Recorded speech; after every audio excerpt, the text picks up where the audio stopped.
यहाँ पर उपस्थित सभी शिक्षकों को मेरा नमस्कार।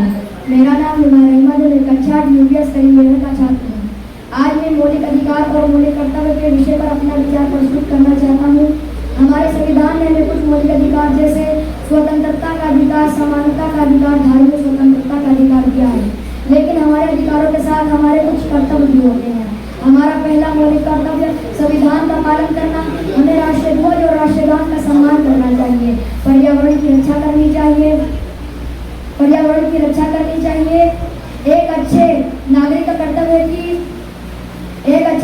कर्तव्य है कि वो अपने अधिकारों का सही उपयोग करे और अपने कर्तव्य को ईमानदारी से निभाए। इससे हमारा देश और भी मजबूत, स्वच्छ और विकसित बनेगा।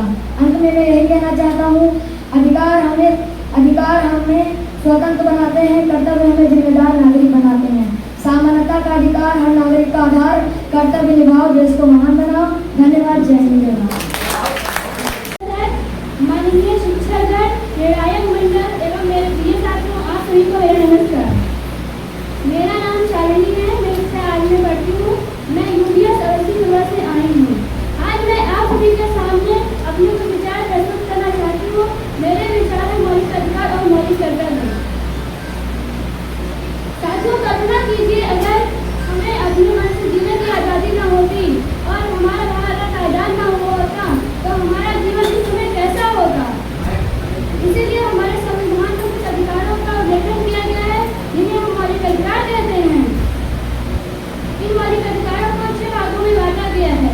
समानता का अधिकार, भारत के हर एक नागरिक को अपने मन से संविधान के नियम में हर एक इंसान समान है, फिर वो चाहे जिस जाति या धर्म की क्यों ना हो।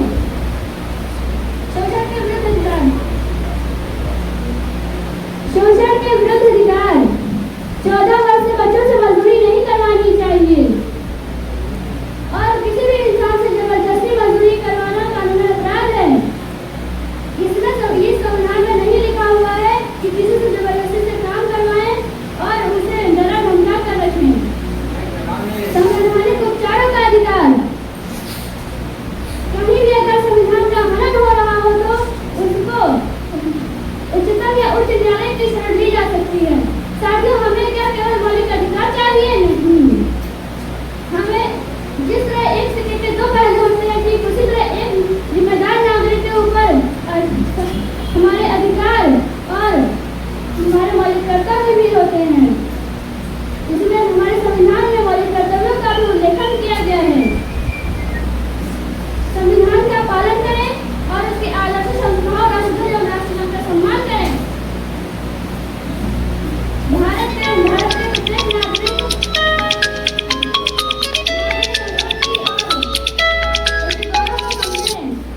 और उसका विकास करें।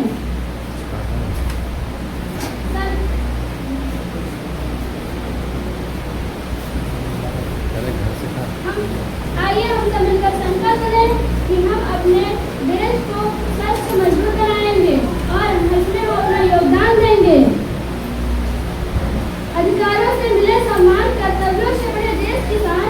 अधिकारों से मिले सम्मान, कर्तव्यों से बड़े देश किसान। हम सब मिलकर कदम बढ़ाएं, भारत को नई ऊंचाइयों तक पहुंचाएं। जय हिंद, जय भारत। बहुत ही शानदार उद्बोधन रहा विद्या का। शालिनी अवस्थी हो रहा। देखिए, एक बात हम आप लोगों से और कहना चाहेंगे, आने वाले समय में आप इस देश के नागरिक ही नहीं, देश के वोटर बनने जा रहे हैं। तो इस बात का हमेशा ध्यान रखिएगा, जाति, धर्म, दल छोड़ करके आपका मत उसी व्यक्ति के साथ जाना चाहिए जो सारे उम्मीदवारों में सबसे बेहतर है। जब आप जाति के नाम पे वोट देते हैं तो तय समझिए कि आप अपने जड़ों में तेजाब डालते हैं। जाति के नाम पे अगर देश को विकसित होना होता तो अब तक हम बहुत आगे निकल चुके होते। ये सारी जो अवधारणाएं हैं, जो सारे पूर्वाग्रह हैं, इनसे दूर होइए और एक अच्छे व्यक्ति को इस देश का नेतृत्व देने में आप लोग सहयोग करिए। कोशिश ये करिए कि आप भी राजनीति में आइए। राजनीति को जिस प्रकार से लोग गंदा